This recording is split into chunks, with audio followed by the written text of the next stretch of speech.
Hello. Hi. Welcome to, I don't know why Kayce has balloons or why she's in a pine box all of a sudden.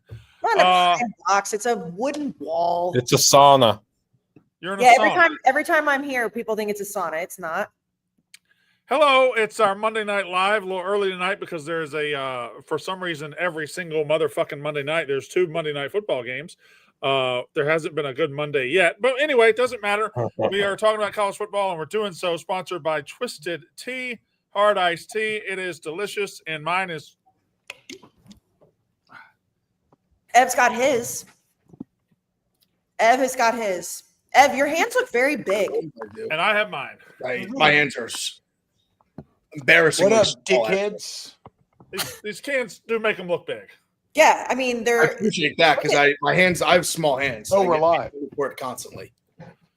Yeah, we went ahead and went live because it was the time that we said we were going to go live. Hey, shut the fuck up. Let's do a show. How about that? You shut the fuck up. Shout out Twisted Tea. Shout out Twisted Tea. All right, so it is Monday Night Live. We have had some things happen to you ever since we left you last. I have an exercise. One of my favorite things of every time you do an exercise is you try to show us, and we never see it on camera. Yeah, I can't. It just looks like I have a piece of paper. Y'all can see that. Now I can. Yeah, good job, paper boy. Paper boy. You know what? Maybe y'all don't get to do my exercise. How about that? Good. I don't have the brain power to. I would like to do your Wub Mondays just absolutely knocks Liam the fuck out, dude. He's cooked for the rest of the day. Yep. Brandon, I'll do your exercise. Brandon's never exercised. What are we even talking about? Don't worry about it. Anyway, we're talking college football. And number one.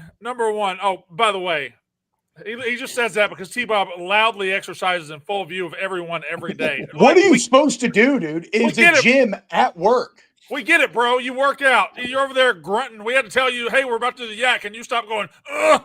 I fucking stop at noon every day because you and I know everybody, fuck y'all, dude. Hey, also, can I ask you a question? Yeah. Who goes to curl 40 pounds? Bro, I'm fucking lifting heavy weights, dog. You wouldn't know nothing about that. Heavy ass weights. Mincy does also grunt when he's on the treadmill. Did you T-Bob, did I show you my gym when you were at the house? Yeah, you got a good gym. Yeah, good gym. A little dust on it, but look good. He did have a personal trainer for a while when he was in New Jersey. I have one here too, but I don't know how Brandon looks as good as he did. If I didn't work out, I'd be fat. I don't know. But whatever. Yeah. You know what? Give me all your barbs and arrows. I can take it. I'm gonna keep lifting. So Dolphins. The Florida job has opened. The Florida Gators job has opened in the worst kept secret. And can I say something? I'm a little sick of people making fun of me by saying, ha, ha, ha, another team fired their coach after beating Mississippi State. That's 3 in 3 years. Okay, first of all, coach That's died. crazy. Secondly, let's not act like the decision to fire Billy Napier wasn't made a long time ago. It was made a while ago. So it just happened to be there was a bye week right after us, okay? Let's relax. But you can accept that it's funny, though. It is funny. Yeah, it's funny. It's statistically quirky. I think we beat you by 40 and fired our coach. No, you lie. See, this is why she's such a lying piece of shit. Whenever Texas A&M comes up, she just says, "Oh, the dumbest shit imaginable." You beat us by 41. Okay, I was about to say, I knew that was very funny. That was good. Yeah, it was 51-10, Kayce, not 51-11. Wait, who did it last year? I don't remember who did it last year. Oh, it was 3 years ago. Auburn did it first. Malzahn. That's right. If you guys remember, Malzahn won in Starkville, was dancing in the locker room, was fired the next morning. That's right. Anyway, doesn't matter. I have an exercise later. The Florida job is open. It's not mine. Not mine. Not mine. For the first. They got me. for the first time in the history of this show, a kid at somebody's house has stopped the show. That has never happened to me before, ever. It's a kid. The kid. Yeah, that's my kid. Okay. Yeah, What did you think it was? Bobby. What did you think we were talking about? Oh, I don't know. He's been talking the whole time, so I don't know how you didn't hear him the whole time. My wife is at dance with Odie, and so I have Alice and Bobby with me, and 2-year-olds. They really like to hang out, you know. Even when you go to the bathroom, they just want to sit there and talk to you, and it's really annoying. Go ahead and talk, T-Bob. Yeah, the Florida job is open. I think it's probably going to be the best job available this year. You could argue that in Penn State, it's 1A, 1B. Got some other jobs that might come open later, but as of right now, the Florida job, one of the two main marquee jobs on the market. Discuss. Yeah, I mean, Brandon, I actually think you should rehash your Wub take a little bit today because the debate starts at Penn State versus Florida. And I found your argument to be one that I agree with, very salient, very accurate as to why I would put the Florida job above the Penn State job. Yeah, I'd rather have the Florida job. I think they're both top-tier elite jobs. I think Florida is better built for both immediate and long-term success. At Penn State, everybody recruits on a national level at this point.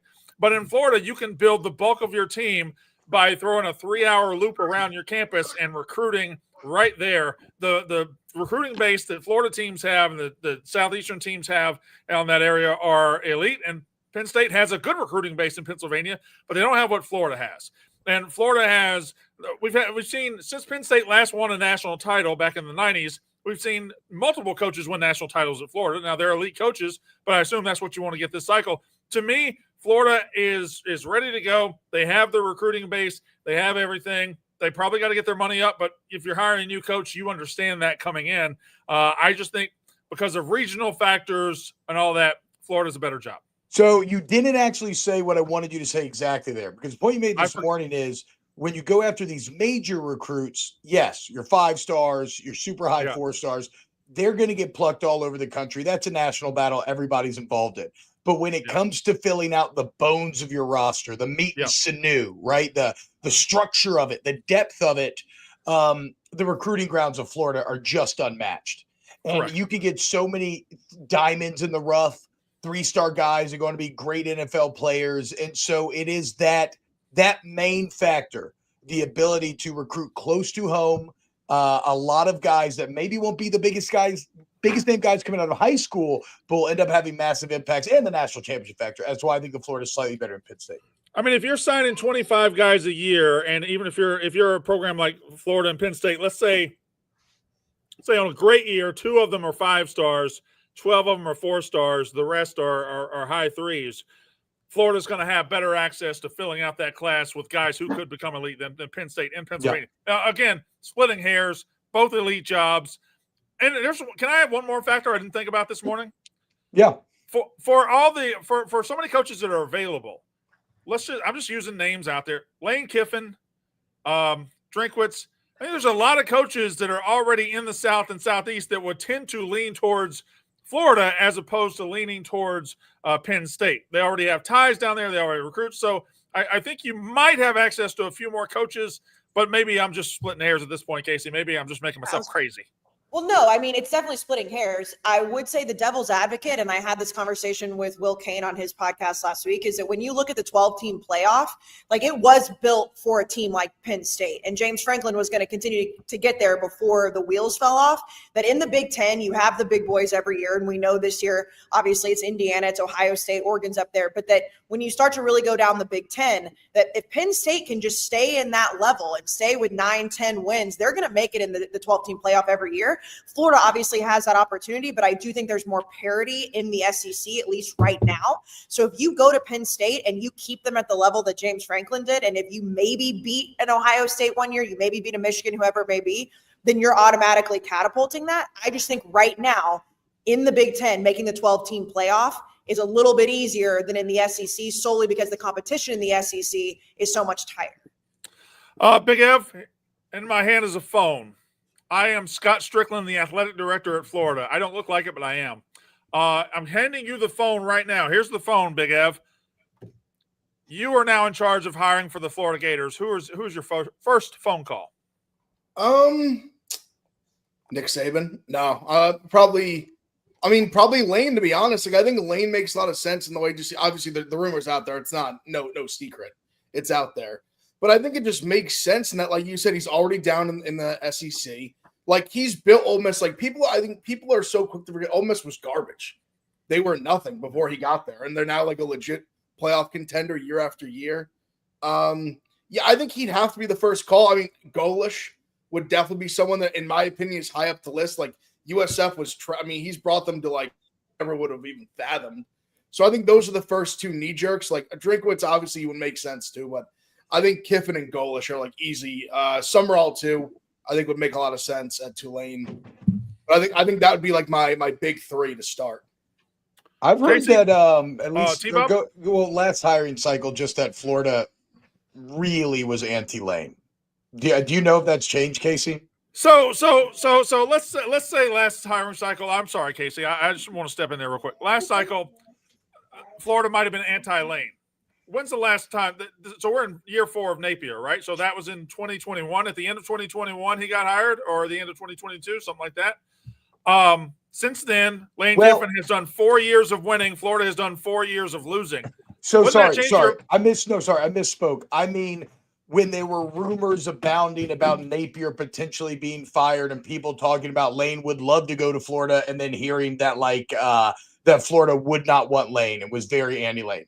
Like as recent as last year. Damage control. Kayce? Yeah, no, I agree with Liam. I think that Florida would love to hire Lane. From everything that I understand, and I mean, he said it publicly, and there's a documentary and all that now, that there really is a lot of family decisions that play into this. That his daughter is in Oxford and she doesn't want him to leave, and now his son is there. There's a lot of different things going on with it. I just, at this point, and I mean, Florida is obviously a better job than Ole Miss. There's no doubt about that. However, with what Lane is building at Ole Miss, I mean, he is the savior. They were garbage before him. They have 10 wins when he gets there. He can do whatever he wants, whenever he wants there. So to me, it seems like Florida's absolutely going to pick up the phone and call him. They probably called him a ton. We saw him walk in, to the game last week with Jimmy Sexton. There's clearly, a lot of things going on there, but I do not believe he's going to take that job. I truly think he's going to stay in Oxford for now. But I mean, I wouldn't be surprised if they try to throw a bag at him and Ole Miss throws the bag back. I mean, I do agree with Ev. I think you have to make that call. He's been at a Florida school. He is a Southern guy. I think he stays at Ole Miss. I don't think he's going to UCLA. I don't think he's going anywhere. I think he's staying in Oxford. There's no doubt he should be called one. I mean, you got to call him if you're Florida. I think Drink would be called 2 for me. That's just me throwing it out there. Now, did you guys see the most non vote of confidence in the history of votes of confidence today by Florida State? Yes. Yeah, Mike Norvell. Yeah. I believe I'm paraphrasing because I don't have it up on my phone, but basically it was we at Florida State fully support and stand behind Mike Norvell and the rest of the 2025 Florida State football team. What an interesting way to say that. What an interesting way to say we fully stand behind our coach and the 2025 football team. You didn't say we stand behind our coach and our football team. You said this year's version of it. That's the most fired man on earth. Well, and also, anytime you have to put out a statement like that, it's usually not good. It's like, hey, no. I love the person I'm dating. I love the person I'm married to. I want everyone to know this publicly. Usually there's some things going on under the surface. Yeah, it did say, Brandon, I think at the end of it, that a, quote, comprehensive assessment of the program will be made at the end of the season. Means the day after Florida beats us, we're firing his ass. It means, boosters, do we have the money to get rid of this guy? We do? Okay, he's gone. Great. What isn't he another $40 million guy? He's over at this 50. point? He's over 50. He's over 50. Yeah. Guys, fuck this. This is fuck. We're whatever. We've lost. Can I just say something? We've lost society. We've got fucking AI. A fucking sandwich costs $20. Shit is out of control. We're paying $50 million to failures not to work. Like, what the fuck are we doing? Our kids are all addicted to porn. You got an entire generation of young men that can't even get hard. It's fucking sad. That took a turn. Well, it did. The thing about Florida State and Norvell, I don't know why LSU is going to has a situation where they're going to pay a $50 million buyout to Brian Kelly. They hired Brian Kelly. He succeeded at like the 9-3 level, but has never really done it. Norvell went 13-0 the Alabama job came open, Florida State, who had a 13-0 coach, was like, fuck, you ain't going nowhere. Here's an extension, and here's a big buyout. I get why they gave it to him. They didn't know what was about to happen, but I get why they gave it to him. Yeah, for sure. The difference between somebody like Kelly and Norvell is like Kelly's been a huge disappointment, but the bottom hasn't fallen out. Norvell has had now like 3 of 4 actively terrible years. Yeah. Mike Norvell's Florida State is the weirdest college football team in the history of the sport. Yeah. You have a 13-0 year where they got screwed because their quarterback got hurt, around 3 years of garbage, around beating Alabama to open another year, and then being garbage again in that same year. I don't know. Blutman, a world where the Florida State job and the Florida job are open at the same time. I want some of that. Yeah, that's going to happen. You'll get some of that. I don't know how that was just kind of like Liam. That was like I'm open to conversation. Speak on that. I did like. Yeah, both jobs are going to be open. If you want my thoughts on the Florida job, I think, in my opinion, from my thoughts, it's not even open. It's Lane Kiffin's job. If we do live in a world where Kiffin ends up not taking that job because, like Kayce said, Ole Miss just throws him a bag and says, Lane, please stay. Please make us happy. While another name that I'm going to throw out there that I don't think has been discussed, I have 2 names I think Florida would pursue. I think the first call that they would make after Lane, I think they would beg and see if Dan Lanning's willing to leave Oregon, which I don't think happens, but you got to try, right? It's the same thing as Penn State with Signe. You got to try. I think that they would really try and sell Dan Lanning on Florida having, they have big-time Nike roots and Gatorade and all this and that I think that they would try and sell them on and say, hey, you're in the Southeast. You're going to have more fun winning here, blah, blah. I think that they have a pitch that they can make. If they strike out on a few people, I would not be one bit surprised if you start hearing about Lincoln Riley in Florida. That's a gut feeling. Wow. That's a gut feeling. Lincoln and USC have not been meshing. Lincoln's been dying to get to the NFL. Does the NFL even want him at this point? Change of scenery, I think Lincoln would take. I think Florida would take that kind of swing. Strickland has not. Strickland got really lucky with the Todd Golden hire, or else his track record's really poor. I could see that happening, but that's gut feeling. Can I say a coach whose name is going to be up there for Florida? And I think if they hire him, it might be Billy Napier part 2. It's just a guy that I don't know that I really believe in him to the level everybody else does. Yeah, right? I mean, go for it. He is currently 20-13 in his career as a head coach. Is it Alex Golesh? I don't know who you're talking about. Anybody?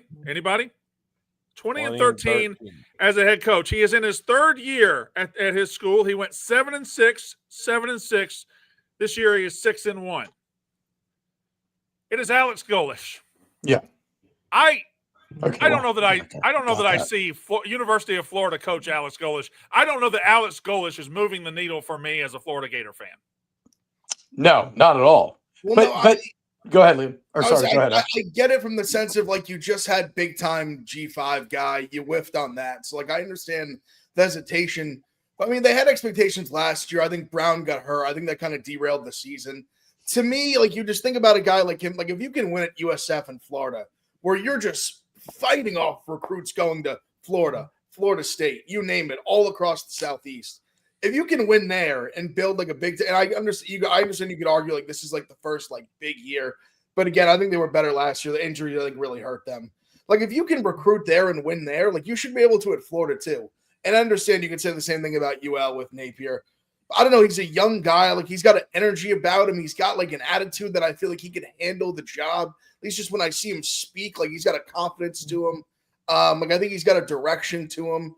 I don't know. Like I understand if Florida wants to go with like a bigger name, but I think he's a good football coach, and I think it would make sense. Here's I know this is it's a pipe dream, kind of like throwing out there with the Nick Saban thing. You got to be calling Urban Meyer. You do. You have to make a call. You have to have him. Hey, I know Urban, you're on the big noon kickoff and you're doing great, but like, hey, you're still pretty young. You love to coach.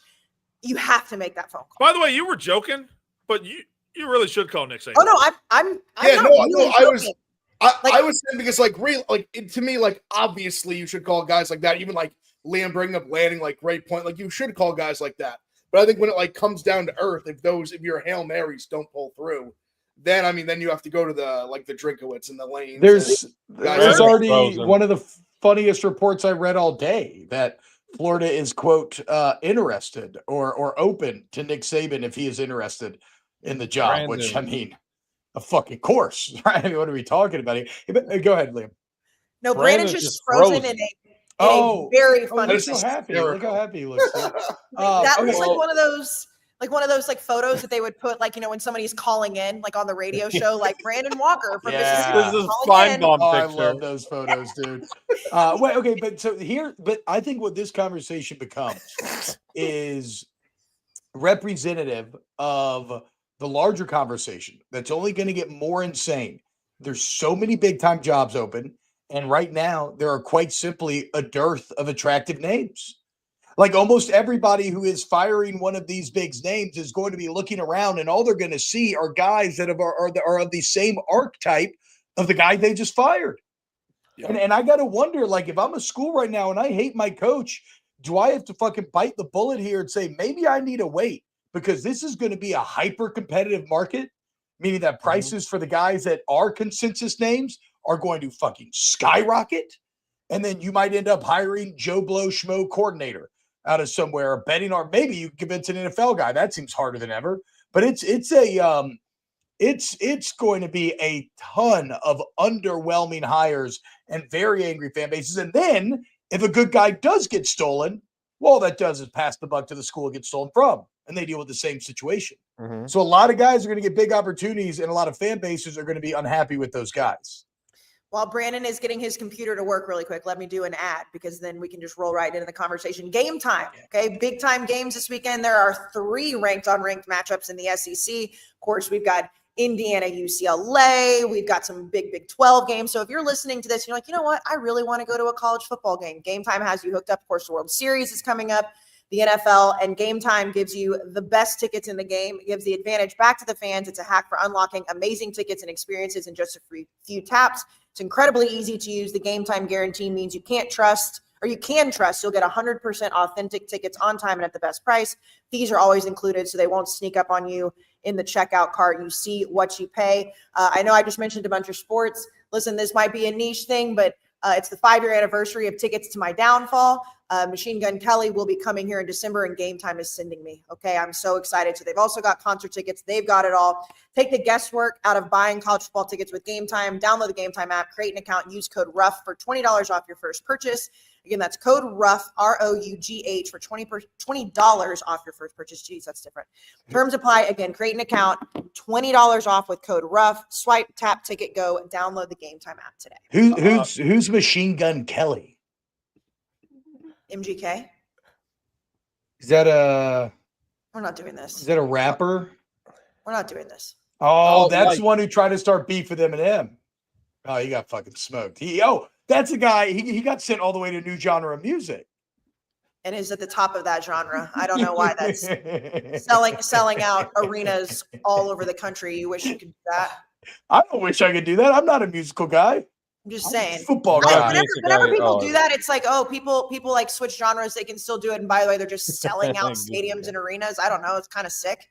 I wouldn't hate it. I know. I just mess around a little bit. I like his tattoos. I'm a big fan. It's a good shirt. I appreciate a good shirt. But I mean, I'm not gonna be like, oh, like, I think he's fine. He's nominated for a couple Grammys. He's doing all right. Yeah, and him and Megan. That's true. Before we move to next topic, and Brandon froze and everything, I did want to rebuttal on Golesh and his why. Also needed to comment on my Dan Lang Nike thing to the doofus in the chat who didn't understand. Of course, Oregon's the Nike capital of the galaxy of the world. Was saying Florida could say we're still a pretty good Nike school too. Obviously, nobody could compare to Phil Knight, you dork. Nonetheless, Alex Well, also, Golesh. Liam, really quick though, Liam, also to your point, like I understand what you're saying too. The one thing with Oregon is that they actually have like a Nike contract for him as well, because when he has come like in the conversation for jobs, it's not just like an Oregon buyout. There's also a Nike buyout. So I would assume that if he went to a Nike school, that would play into consideration. So you do have a point there, because if he was going to an Adidas school or Jordan school or whatever it may be, going to a Nike school would probably alleviate a little bit of that buyout. So you have a point. I Bama get it. is Nike school though, and that was the point. I was just saying what Florida could do, not what I could do. I agree, but like I and I might be naive. I take Dan Lanning at face value. Like I think he's happy. I do too. Like I think he's happy. I think he's committed to Oregon. I think he thinks he has what he needs to win at Oregon. Why the fuck would he restart when he's already built to the top of the Big Ten at Florida? You make the call. You make the call. I agree. But like, there's no way it's happening. I agree. I agree. I don't think it's happening. I think the Lincoln Riley one has more legs. Nonetheless, regarding Alex Golesh, Brandon asking, why is this guy who's 7-6, 6-1 some hot commodity? Well, if you look at Tennessee's 2021-2022 seasons, it is in due part powered by Alex Golesh, who was a big-time mind right next to Josh Heupel, who was learning from Heupel and giving significant input. If you look at Golesh's coaching history, the grind that this guy from Russia has been on, he has gone to schools such as Toledo and Illinois and Iowa State, and he's found success, a lot of success, and everyone that has worked with him compliments him so much and holds him to such a high standard and expects so much from him. Like, everyone has known that Golesh will be getting this opportunity soon enough. The question is, is the offense too much of a gimmick? And to that, you look at Tennessee. He does things a little differently. I won't get too much into it. Two, the other thing I want to say, South Florida, I don't think it's that hard to win at South Florida. Look at Charlie Strong. Look at Willie Taggart, who both went to bigger schools and flamed out instantly. Also, shout out Quentin Flowers. I can't believe it's been like 8 years since that guy was in college football. Unbelievable. Quentin Flowers, maybe my favorite player ever. It's not, but I loved him. Hey, what's up? Also, Jedfish is a name for Florida as well. Yes. You know, the Heupel thing is interesting though, because it kind of proves how none of us know what the fuck we're talking about. Because that was catching a falling knife for Tennessee. He had gotten worse every single year at UCF post Scott Frost. Tennessee had all the hiring debacle, all the drama, and that just looked like Danny White going lazy and reaching out to the guy that he was just with at UCF. And now he has Tennessee with the ninth most wins in the entire country since he's been there. So, like, we don't fucking know, dude. Maybe Gold should be awesome. Maybe won't. Maybe it's Napier 2.0. My kid's computer died. I bought him a big gaming computer, a nice one, and it's about fried. So now I'm on my laptop with my computer, my phone. Okay, so I'm back. Good. Sounds good. Looks good. What all have y'all still discussing Golesh? That's good. We talked some coaching. We did an ad. You're good. You did an ad? Okay. So I have an exercise for everybody. Yep. Let's do it. Here is work me out, Brando. So the exercise is this. I'm going to read a conference, okay? And I believe where we are right now, and don't worry about who's going to make the conference championship game and who's going to qualify for that. Don't worry about conference wins and losses right now. Let's just say there are 12 playoff teams. And I believe anybody with 2 losses or fewer is still in the mix for a playoff run, okay? They haven't been eliminated yet. And once you get your third, you're out. So I'm going to go through the conferences. I'm going to read some records. I'm going to read the teams that still qualify. And I want you to tell me how many true playoff contenders are in each conference. Are you ready? All right. Fuck, I didn't listen to this. I don't know how well game, but I think I know it. Go ahead. Yes, we're ready. I don't know okay, all right. Number 1, Big 12, okay? BYU is 7-0. Cincinnati is 6-1. Texas Tech is 6-1. Houston is 6-1. Iowa State, Arizona State, TCU, Utah are all 5-2. I have just named in the Big 12 8 teams Big F, how many of those are legitimate playoff contenders? Well, I don't think it's a surprise in like Big 12. I mean, especially with Texas Tech losing, I think they're one big league. I would say Texas Tech. I would say you have to say Arizona State just because I still think they're live to win the conference, and beating Texas Tech was huge. BYU is fascinating. They play at Texas Tech, not this coming week, next week, which is an enormous game. I think they have to be in there, even though they have their flaws.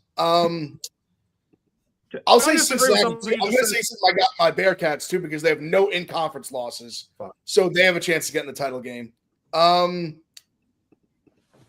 I think that's probably it that I have real faith in. Probably those four. Can I say a disagreement I have with something you just said? Sure. Of course. They keep asking. You just said you feel like it's a one-team league, and it very well might be. It could be a one-team league, but last year, I think the Big 12 is a better league this year than the ACC was last year, and the ACC got 2 teams last year. And I think determining it just all depends on how it falls. Could I see BYU being 11-1 and losing in the conference championship game and getting a bid like SMU did last year? Yeah, I think I can. So I think the number. I think I'm just going to treat every conference like it can get 2, because if the ACC of 2024 got 2, everybody should get 2. That's fair. I think Ev. I have nothing to add on Ev's 4 teams. Those would be the same 4 teams with me. But I also agree with you, Brandon. I think this is going to be a 2-bid league this year. And that is because Brett Yormark talked to both of us today and said, "Hey, by the way, I want 2 teams in." And me and T-Bob looked at each other and looked at him and said, "Yes, sir. Whatever you want, sir." I'm all in. I'm all in on Kayce, the are Barstool. you muted? Okay. No. Can you guys hear me? Yeah, we can hear you. Okay. I said I'm all in on the Big 12 Barstool thing. I watched it. What? Now Brandon's doing the rude technical difficulty thing. I think my internet's bad. That's all. May I speak? I just think I have bad internet right now. I got to figure it out. I'll be back in a second. No, what? I'm fucking Grandpa. Yeah, Brandon's had a bad day, huh? It's just grumpy. No, I'm all in on the Big 12 Barstool connection. I did watch that interview with him today, and every time we go on the road for the Barstool College Football Show and he's there, he's so happy. But even what's happening? Kayce, I'm so sorry. Not you. Me and Liam just saw the same thing. Brandon just hit a camera angle change without the feed dying, but I have no idea how that's possible. Is he shooting from multiple cameras? Does he have a production rig back there where he's switching angles? Unbelievable. I really apologize, Kayce. I really apologize. No, that just took me aback. Now he's gone. There he is. What is going on? What's happening? He's doing magic. No, stop it. What is happening? Dude? How's he doing this? How did you do that? Goofy grandpa. Is his internet lagging and then it's catching up? I'm so. What is happening? Yeah. That's what's going on. I don't know, man. If I was the commissioner of college football, this would never happen. No, see, this is weird. I don't like this. I feel like I'm on one of those like Omegle streams where you talk to somebody random and the person's doing all kind of crazy camera tricks. Oh man. Yeah. And he's just I don't like this. Okay. Okay. I'm gonna need Lukey to clip that out, like just those moments that happen, because what the fuck? The people that are on audio only right now are missing out. Brandon just flashed. Oh my god! What? I missed that. This is so he good. Just showed up shirtless, Blutman. I just saw Brandon's tits. This is so good. What is that? Crazy. How did you just do that? Crazy. How did you just do that? He just went straight from cut to shirtless to shirt back on. That was like a TikTok edit. Guys, are you still talking about your mark in the Big 12? What are we doing? No, we're talking about your boobs and how you just somehow did like a TikTok jump edit. Like, what just happened? I did not have my fucking boobs. I've been wearing the shirt the whole time. How did you just jump on the podcast? This is crazy. This is crazy. Now he's frozen again. Okay. South Carolina students are having a Fire Mike Shula walkout tomorrow, so there's that. I can't. Kayce, you just got to run the show. I'm sorry. I'll send you a screenshot of the fucking conference teams. I don't know what to do. Yeah. Well, Yeah, we know the Super Bowl, teams you're in good. each conference. You're Thankfully. fine right Stop! now. This feels His shirt was coming off. You saw it. We caught him. Shirt was We on his finally way caught him. While he's We while he's finally figuring caught that out, let's do the Venmo big game recap segment. We're going to talk about the Holy War. Oh, there he is. He's back. Can't help it. I love this bit. Yeah, this is good. No, I this love this bit. This visual is too much. Tidbit. He How just is keeps he coming. doing that? He's just putting photos of himself on the pod and then taking them away. Oh, It's man. insane what's happening. Chat say Brandon Bits. Brandon Bits indeed. Okay. It's just crazy. Okay, Liam, I'll give this to you. The Venmo big game recap segment is, of course, the Holy War. We talked about it a little bit on Saturday night, but we were still digesting it a little bit. Kick off college sports season with the college branded Venmo debit card. Unlock 40% of the Big 10 Plus subscription, a free year of Perplexity Pro, and cash back from your favorite brands. The Venmo debit card works hand in hand, so you know how Venmo works. If someone pays you, it goes into your Venmo account. Now you can just use it as a debit card anywhere, whether you're going to the bar, you're going out to dinner, you're buying your kids a gift, whatever. It will be in there. Score more with the Venmo debit card and access fan rewards from Big 10 Plus and Perplexity Pro. Sign up at venmo.com/collegecard today. No monthly fee, no minimum balance. Max cashback varies. Terms apply. The Venmo MasterCard is issued by the Bancorp Bank NA. As Brandon was just alluding to, Liam, in the Big 12, BYU is still undefeated. When you look back now a few days later from the Holy War, what are your biggest takeaways? I just love the Holy War so much. I mean, I was trying to pick Dave. Like, I picked Dave's brain about it. My friend, who's a Utah fan, was at the game. I picked his brain about it, and he's texting updates during the game about BYU fans trash talking him, and it's like the weakest trash talk you'll ever hear, and it's so good. They're so dorky. It's so perfect, and on the field they're anything but dorky. So physical, so fast, so tough. You had Utah's kicker practicing kickoffs during the entire Lavelle Edwards Stadium doing a prayer. It is such a weird, funky, unbelievable rivalry. I love it so much. BYU is the most holy for 365 days. My one gripe, Lukey pointed this out during the game. I had to agree with them. This game does hit a little bit different when it's pitch black outside, happening under the lights, no sun in November, something. In rivalry week on like a Friday night would rock, but BYU's legit, man. Fun team. Bear Bachmeier is going to be special. Someone else speak. Look, it was a great game, and BYU is and they really are always here in this. They're almost this every year, and that's a huge credit to Kalani Sitake and the consistency that he's built there. But it is a team that represents that most beautiful of football elements, which is that football at the end of the day is a weak link sport.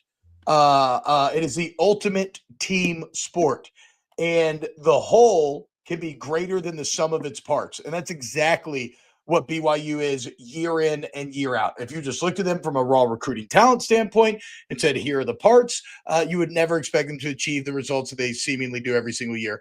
I love Bachmeier as well. Rare and 47 is just fucking awesome. It's crazy. Never seen him before in my life. It feels like I'm back in the 40s. Just somehow kind of appropriate for BYU as well, as they live in this like a chronological sort of fucking Disneyland, this Mormon alternate reality. I do think Bachmeier probably ultimately limits them maybe against the best teams. You get up and he has to try to throw his way back into the game. I think it's going to be very tough, but they will beat the vast majority of the people they play because they're so fucking solid and mistake-free, and they play great complementary team football. Dude, and I just want to give a shout out to like BYU as a whole and that program and what they've built. BYU games are legitimately becoming almost they are a bucket list item for a college football fan. The show that they put on from start to finish, the wee hours of the morning to start your day, and then way late into the night. The drone show that they're doing at the stadium. Cosmo's always doing the most. It's unbelievable. When God, Zach Wilson was true. there humming, you could just look at the BYU sideline. Kalani Sitake and the entire team are just dancing, having a good, fun time. BYU has become, they are an infectious, lovable group. Like, I love watching BYU football, man. I love rooting for them. They're very refreshing and different, and they embrace it. Ev, I know like you and I have talked about all the different places that we wish the college football show could go.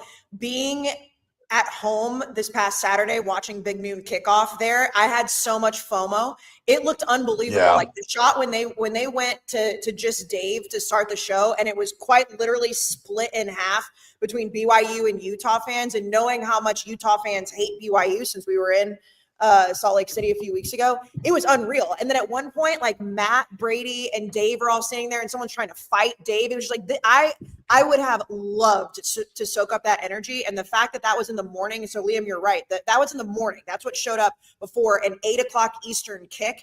Like just an unbelievable scene. And the Holy War has very quickly risen up my ranks of heated rivalries. They fucking hate each other, and I'm here for it. I love it.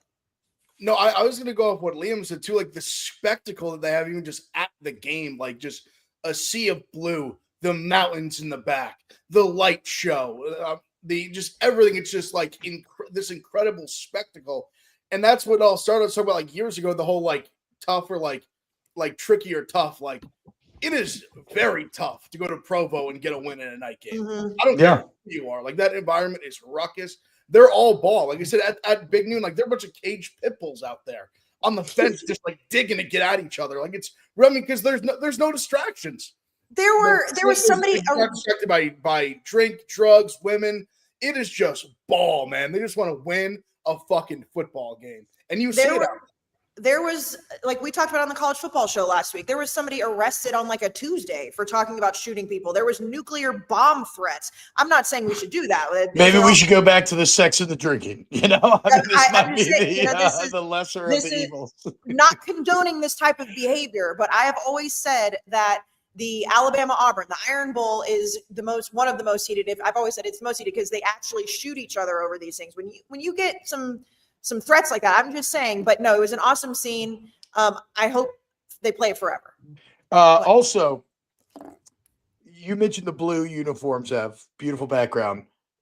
Utah wearing their home reds, also incredible. Blue versus red is one of the most ancient and storied matchups that we have. Think back to the little boxing toys from, the 50s that were the blue guy versus the red guy. If you're my age, you probably grew up watching Halo Machinima, which was literally titled Blue versus Red. I had old vibrating football blue versus red men, and my God, was it visually appealing to see those to see those two uniforms in that stadium on Saturday night. Hud says, is Sitake up for any of these big jobs? Why would he ever leave BYU, huh? It is why would he ever leave BYU? He's been floated in numerous jobs over the years. He was very much floated for the UCLA job when Kelly ended up getting it, and he was like, I'm good. I'm good here. And he is great there. And he has everything. He is a king in his castle. Yeah. Why would he leave? He is a BYU lifer now. Stay there. Let all the royalties come in. Live a great life. And to combat the uniform game, which I talked up the uniform game so much all week because it is truly a spectacle, Utah scuffed it. Utah has now lost 2 games because they had to play early in the morning and because they messed up the uniform. And you're questioning it, T-Bob. Look up BYU Utah football 2024 and look at the sleeves. That's what it comes down to. Utah messed the sleeves up. They put black on the sleeves for this game, and they weren't mirroring BYU. When BYU and Utah play a football game and they are wearing the all red and the all blue and they're mirroring each other from helmet to pants to sleeves. Oh, well, they're exactly the same in 2024. They weren't Saturday? They weren't exactly the same on Saturday? No, they had black on the sleeves. They had the black mountain patterns. Yeah, this is truly the ultimate red versus blue energy right here. This is the exact – it's like both of them wearing the Spartan armor, just different That's the colors. best I mean, uniform it's the matchup. beginning of time. I mean, boxing in the 1900s, it's a red corner versus blue corner. True. It's blood versus Crips. Like, it's the ultimate just combative colors. it really is, though. It's incredible. The whatever the sinking. Yeah, the symbiont? No, I was good for the big word, like the synchronism, symbiosis? synchronizing. Symbiosis, synchronizing. Yeah. Referring to BYU Utah as blood versus Crips is so funny. So It funny. is. True. No, real. it's well. Hold on. They hate each other more. Wait. Right. Thank you to Get Venmo. arrested. He wanted to just bomb the other school, basically. Thank you to Take them all Venmo. in one Get shot. Venmo off so we can talk about gang-related things because I don't know how much Venmo wants to be there. The blood Crip, the meme with them shaking hands and the bandanas, and I know you sent it in the group text today, T-Bob. The fact, and I don't agree with it because I do think LSU fans want to win no matter what. But the fact that is going viral on Twitter right now as like a way to get Brian Kelly out is very funny. Yeah, it's a downtime in Baton Rouge. You got a lot of LSU fans publicly proclaiming a desire for a Texas A&M win. Couldn't be me because I ain't no fucking bitch. Brandon just sent me. I want to see Kayce in a Golden Girl outfit and rub it in her face and ruin her birthday Saturday night when the LSU Tigers ruin her season in Death Valley. So don't fucking even think for a fucking second that you're going to find me talking about any of that bullshit. I hope LSU fucking deep dicks him non-consensually. The bearer of bad news. Losing one game doesn't ruin the season. But speaking of, Brandon did send me the exercise. So we just go to the SEC because there is one undefeated team. A&M 7-0, but then the 6-1 teams are Alabama, Georgia, Ole Miss, Mizzou, Oklahoma, and Vanderbilt, all 6-1. And then LSU, Texas, and Tennessee, all 5-2. Of how many of those? So that's 1, 2, 3, 4, 5, 6, 7. There are 10 SEC teams currently on that list. How many can make the playoff? Bama, A&M, Georgia, Vandy definitely can with their path. Ole Miss, I think, still can, but even them, I'm questioning. Like, they got a bad line this week. If they lose at Oklahoma, it's going to be tough sledding. Yeah, I'd still have to put them in there, I guess. See, the problem is, like, all the 2-loss teams that currently have 2 losses, like, I have, like, little to no faith in them, if I'm being completely honest. Like, LSU and Tennessee. Yeah, if you got 2 losses, you're out. I'm done with Tennessee. Like, Tennessee, I don't really have much confidence in. Yeah, I really think it's going to be like my honest opinion, it's just going to be Bama, A&M, Georgia, and then either one of like Vandy or even like I don't even feel that good. Like Oklahoma, I don't believe in. I've said that a bunch. Well, Oklahoma, Ole Miss. I mean, you mentioned they play this weekend. That is a de facto playoff game. Like that. Yeah, but it's one of those where if Oklahoma wins, I still think they're going to lose like multiple games. I think you nailed it, Ev. I think you absolutely fucking nailed it. I think it is A&M, Bama, Georgia, and then Ole Miss, Vandy. Yeah, one of them. I don't. Yeah, one. No. I'm talking about potential playoff teams. I wouldn't be surprised if by the end it's only 3 teams that make it. We'll see how it plays out. But those are the 5 that are capable of making it. Oh no, there'll be 4 SEC teams. Okay. I disagree though. You have Tennessee has 2 losses. I don't think they're dead. They could very feasibly win out. No, we're not talking mathematically. I'm talking about belief. I agree with Ev's belief. I don't believe in any team that I did not just name. All right, you I can't believe in Tennessee to win out and let me look at Tennessee for playoff.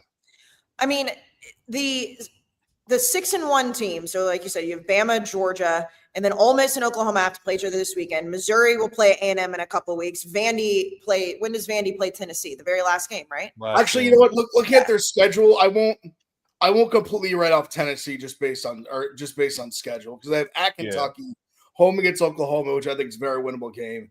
Mexico State at home. It's getting that win in the swamp will be a big one, and then Vandy at home. They could win though. I actually that's fair. I won't throw Tennessee completely out. Okay, I am throwing them out.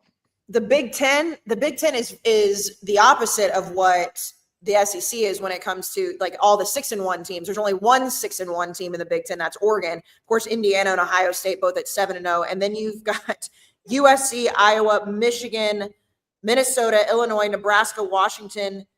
And is Northwestern really 5-2? Wow. What the fuck? 3-1. Weird. He left us off. Weird. Well, what? Again, win out and we're in the playoff, but fine. They're undefeated. Don't you guys have 3 3-0. losses? No, we're 3-0. Okay. No, But but They said we're 3-0, by the way. Casey, I fell for this same stupid ass trap. If they win the conference, they're in. I did the same thing the other night. I said you guys have 3 losses and I win the conference. No. Okay. All right. Regardless. Okay. Say So fair when enough. you look at the Big Ten, you have Indiana, Ohio State, and Oregon still squarely in the hunt. I think we can all agree with that. When you look at those 5-2 teams, T-Bob, I'm excited. Started with Ev in the SEC. I'll start with you in the Big Ten. Who do you believe in? I don't believe in none of these motherfuckers. Northwestern, no. USC, no. Iowa, no, not really. Michigan, Minnesota. Is that a 3-team league? So the team I would make it. There's the obvious 3. The team I would make an argument, and their toughest game is this weekend. If Illinois goes to Washington and wins, they have a real path because they would be 10-2 with their losses, granted being blowouts, to number 1 and 2. So I mean, if they run the table, if they win at Washington, Rutgers at home, Maryland at home, at Wisco's an easy dub. And Okay, then, I actually believe in Illinois, so I'll take that back. I believe in the Big 3 and Illinois. So that's but they're dogs this week. So this is the toughest game. But if they can go to Washington and get a win, I think they probably will sneak in the playoff as like a 10 or 11 with 2 losses to the best 2 teams in the country or at least through the season. Before we go to the ACC, just really quick, DraftKings. We do have a doubleheader Monday Night Football tonight. I hate the doubleheaders. I absolutely loathe them, but at least there's 3 hours between them, okay? Why we're playing a 10 o'clock Eastern kick, I don't know. But we've got the Bucs and the Lions, the Texans and the Seahawks. So if you are a new customer on DraftKings, go download the app, use promo code RUFF, and bet just $5. If that bet wins, and it can be on any line, you get $300 in bonus bets instantly. So again, if you want to jump on that tonight, you've got it. Of course, all the college football action, World Series, the NBA is starting up. So again, $5. If that bet wins, $300 in bonus bets instantly. Use promo code RUFF in partnership with DraftKings. The crown is yours. Okay, so then in the ACC. Liam has a question. I'm going to bite the bullet. Do it. Not so sure Ryan in Oregon as a bona fide playoff team. I'll bite the bullet. What? They might have 2 losses on their schedule still. Who, Oregon? Yep. You think they could go 9-3? Yeah, I'm just floating it out there. I know. Ev and I had talked about this. I called it before Washington the season. doesn't look as good as the issue, but I don't think it's crazy. I'll bite the bullet. I don't think they're that safe. I don't know if that's what bite the bullet means. That's fine. That doesn't matter. Okay, cool point. I'm biting the I see what bullet, he's and saying. I'm gonna get so much hate. Yeah, he's going to bite the bullet and just speak his truth. That was my long shot. Yeah. Okay. I see. And it was all predicated on them losing the last week of the year to Washington, which possible. I mean, Oregon. Listen, the parity in college football this year has been like crazy because like It's been awesome. even like that face, like that's the same face you would have made if you said Indiana's going to beat up Oregon, and then it happened. Well, you know what I mean? Hold on now. I've been super high in Indiana the whole time. No, but I'm just saying generally, like I don't think a lot of people were saying like Indiana's going to waltz in there and kick their ass. No. I think the parity's in a space. I don't think a lot of like I bet Louisville with the points against Miami. I didn't think they were going to go in there and just like beat them. You're right. The entire game. My face was a bit over aggressive. I didn't mean it to be such. And it's Obviously, fair. it's Washington looked possible. bad this week. They look bad. Obviously, it's possible that Oregon performance. Yeah. Like I'm taking the L in Washington. Washington's looked terrible in their first 2 games. They're in their only 2 big games. Washington has looked terrible. They have cowered in fear. They have had nobody show up. Their big 3 has been unable to get going. Fish has not coached well in their 2 big games. Like, yeah, I'm taking the L in Washington. It's not this Oregon thing, like this guy says, Aaron, isn't about believing in Washington in a last-ditch effort. No, dude. It's as Ev said, the parity in college football, aside from Ohio State, is very close, tight-knit. Oregon's still going and playing at Iowa. They're still playing USC, who could score. And yes, they still play at Washington. Yeah, Washington, sure. Now, when you do some retrospect, Oregon let that Penn State team back into the game and really got physically overwhelmed by Indiana. Like this Oregon, I'm just saying. Yeah, but Indiana. Well, look. Look. No, I know Indiana's good. No. Your point is well made. My face was over aggressive. Parity is king right now. A lot of people can beat teams that they wouldn't have in the past, but we still do have to kind of try and judge what we think's going to happen. And I don't think Oregon ends up with 3 losses, even with That's why those I points. bite the bullet. Yeah, he just wanted to bite the bullet. Okay. The ACC, because I know we've got kickoff coming up quick. So the ACC, we have Georgia Tech 7-0, crazy. Virginia, Louisville, Miami 6-1 or 5-1, and then SMU, Pitt, Cal, and Wake either 5-2 or 4-2. That is crazy to read out loud. See, like I wouldn't even like hate the argument that the Big 12 is like the deeper conference. But I think the ACC is more likely to get 2 playoff teams. Really? Just look at the way it shakes out. Like Georgia Tech is like, I mean, listen, they've been like not like they could drop one, sure, that they shouldn't. They should have dropped it to Duke. But like there's a real spot where they run the table or like they just lose to Georgia and then they lose in the ACC title game. Like I think to Miami or something. Yeah, to Miami. Like if Virginia wins out and then just loses in the ACC title game, like they would be in. Like Louisville now that they beat Miami, like they have a path. Like I think there's a real path for Miami to beat one of those teams in the title game, and they both get in. And Miami, and whether it's Georgia Tech or Virginia or Louisville, I think that's in my brain right now. I wouldn't have said this before Texas Tech lost because I thought there was a real path for that with Texas Tech being undefeated. Where if they lost in the Big 12 title game, the winner and them would both get in. I thought that was very clear.